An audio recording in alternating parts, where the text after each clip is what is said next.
Ola Gabriel kuliko n'emboozeeyo mu nteekateeka z'okulonda kubadde naddala wali kololo tujja kuba tubatuusa ku buti bitambudde mwole gaffe nga nate bugagenda okuba nga geddiringana kale tugeragerako esemba bule ku nsonga z'ettaka nate wabadde okulaga obutali mativu waliwo enkayana naddala ku nsonga z'eby'ettaka abawala nga bagamba nti bizimbe byateekebwako naddala ebigasa abantu mu kitundu bigibweko nga bagamba nti ettaka ye kanaluzaala.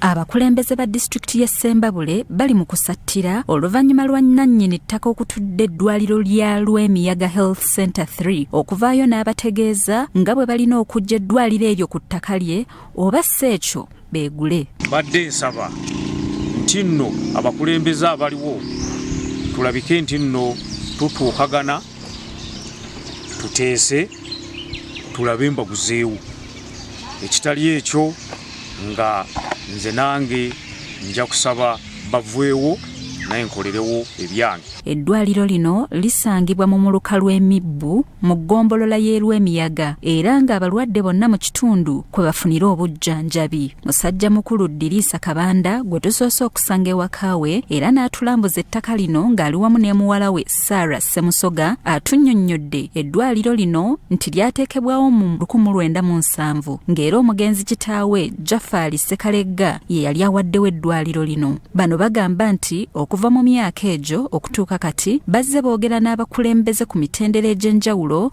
okulaba nga beegula wabula nga tebafaayo. Njagala kuba n'abakulembeze nange bampe ssente ntumbewo nange nfuna awalala we ŋŋenda nkulaakulanyeewo era amatofaali gali ge mulabye mbadde nange nga ntandise okukubawo amatofaali ntandike nange okukozesa ekifo kyange. Naye nange nsaba azinga abakulembeze nga gavumenti okutwaliza wamu bali badde batuyamba nga famire ne bakompasetinga kuba ffe tulina omutima ogwagaliza eddwaliro tetuligoba naye twagala bwenkanya. We tutuukidde ku ddwaliro lino tusanzeewo abalwadde wabula nga munda ewali ebitanda ate mwe batereka ebintu ebirala okuli pikipiki nga wafunda ddala. Kasumba John ono nga mutuuze ku kitundu kino alaze obutali bumativu olw'embeera y'eddwaliro.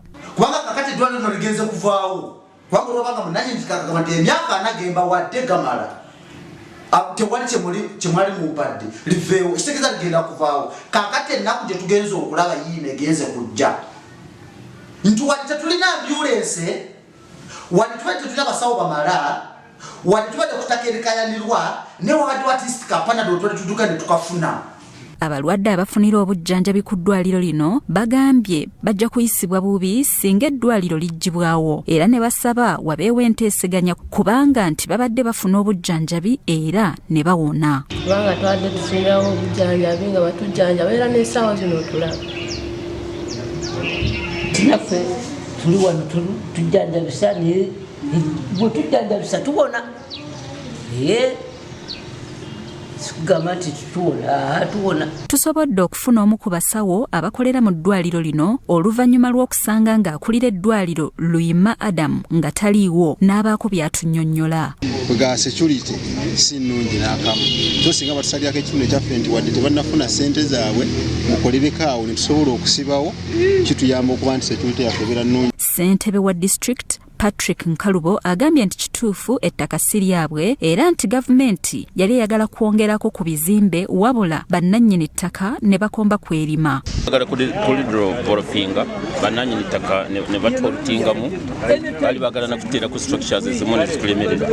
Naye eddwaliro lino lijjanjaba abantu b'Emiyaga ab'entuusi abava mu disitulikiti y'e Kiruhura abava e Mubende bonna basibira wano. Bya kitongole ky'amawulire ekya Salt TV Omunnyo.